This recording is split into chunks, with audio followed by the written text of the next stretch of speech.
আরো আছে মেলাক্ষণ করে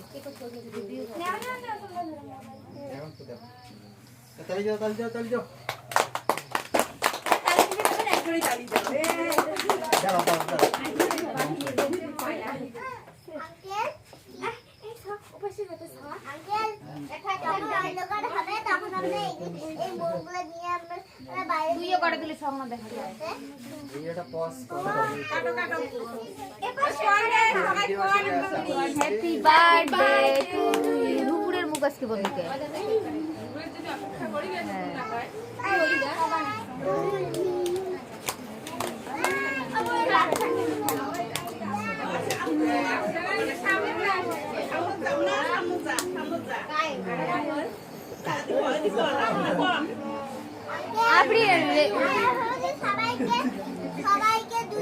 সবাইকে আগে খাইয়ে দাও, তারপর বাটি করে তোর মেয়েকে দিয়ে আগে।